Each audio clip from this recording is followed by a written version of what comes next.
السلام علیکم ورحمۃ اللہ وبرکاتہ۔ الحمد للہ رب العالمین والصلاة والسلام علی رسولہ الکریم، اما بعد۔ محترمہ صدر صاحبہ،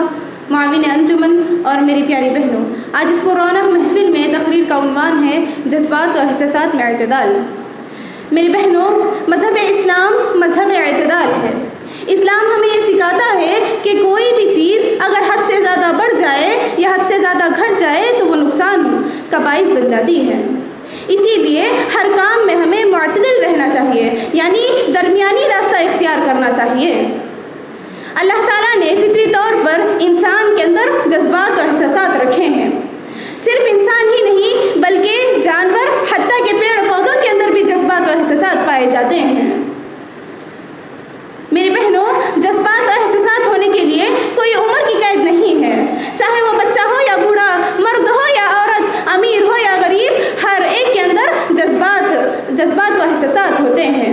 چاہے وہ غم و علم کے ہو یا خوشی و مسرت کے یا جوش و ولولے کے۔ ان کا ہونا کوئی بڑی بات نہیں ہے، بلکہ اگر حد سے زیادہ بڑھ جائیں گے یا گھٹ جائیں گے تو یہ نقصان کا باعث بن جاتا ہے۔ جس طرح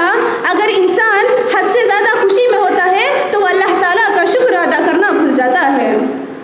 اور وہ اپنا توازن کھو بیٹھتا ہے۔ جیسا کہ حدیث رسول میں آتا ہے کہ گمشدہ سواری کو مل جانے کے بعد بندے نے خوشی کے اظہار میں اللہ تعالیٰ سے کہا، اللہم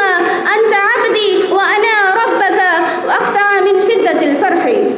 یعنی اے میرا رب، تو میرا بندہ ہے اور میں تیرا رب ہوں۔ یہ حد سے زیادہ خوشی میں غلطی کر بیٹھا۔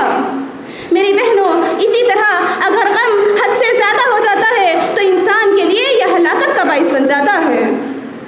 اسی لیے جب انسان اپنے قرابت داروں کی وفات پر نوحہ کرتا ہے، جبکہ رسول صلی اللہ علیہ وسلم نے نوحہ کرنے سے منع فرمایا اور اسے جاہلیت کے کاموں میں شمار کیا ہے۔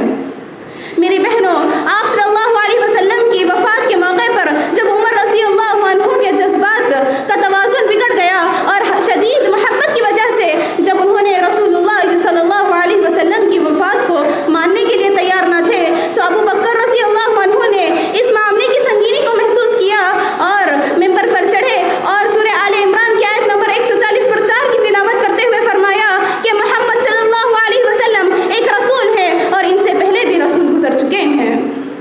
میری بہنوں، پھر صدیق اکبر نے فرمایا، فمن كان منكم يعبد محمدا فإن محمدا قد مات ومن يعبد الله فإن الله حي لا يموت، یعنی محمد صلی اللہ علیہ وسلم کی جو شخص محمد صلی اللہ علیہ وسلم کے لائے ہوئے طریقے پر عبادت کر رہا تھا تو وہ جان لے کہ محمد صلی اللہ علیہ وسلم انتقال کر چکے ہیں، اور جو بھی اللہ تعالیٰ کی عبادت کر رہا تھا وہ جان لے کہ اللہ تعالیٰ ہمیشہ زندہ رہنے والا اور مرنے والا نہیں ہے۔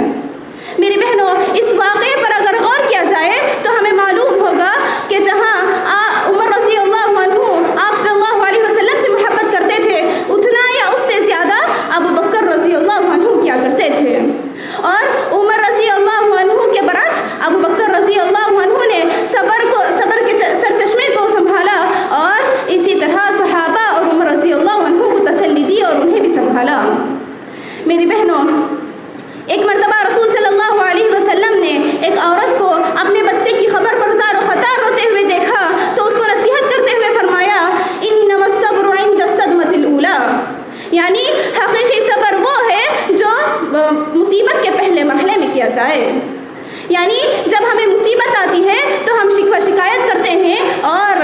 زار و قطار رونے کے بعد صبر کا ارادہ کرتے ہیں، اور یہ حقیقی صبر نہیں ہے، بلکہ جب ہمیں مصیبت آتی ہے تو ہمیں الحمدللہ علی کل حال کہہ کر اللہ تعالیٰ کے تمام فیصلوں پر راضی ہو جانا اور ان سے خیر کی امید رکھنا ہی اصل صبر ہے۔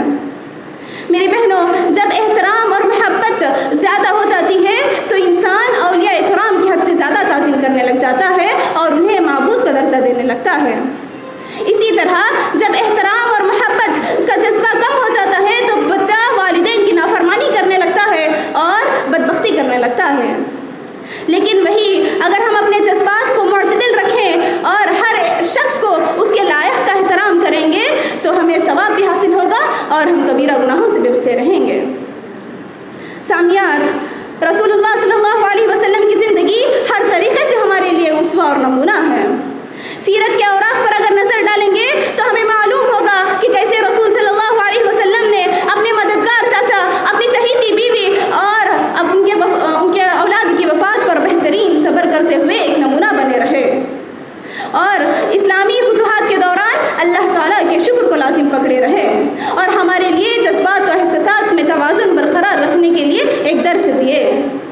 میری بہنوں، ضرورت اس بات کی ہے کہ ہم امت وسطیٰ ہونے کی بنا پر اسلامی تعلیمات کو عمل کرتے ہوئے اور سنت رسول کو ہمارا نمونہ بناتے ہوئے اللہ تعالیٰ کی تمام فیصلوں پر راضی ہو جائیں، کیونکہ لئن شکرتم لأزیدنکم ولئن کفرتم ان عذابی لشدید۔ اگر تم میرے نعمتوں کا شکر کرو گے تو میں اس میں ضرور زیادتی کروں گا، اور جو کوئی اس میں ناشکری کرے گا تو میرا عذاب بڑا سخت ہے۔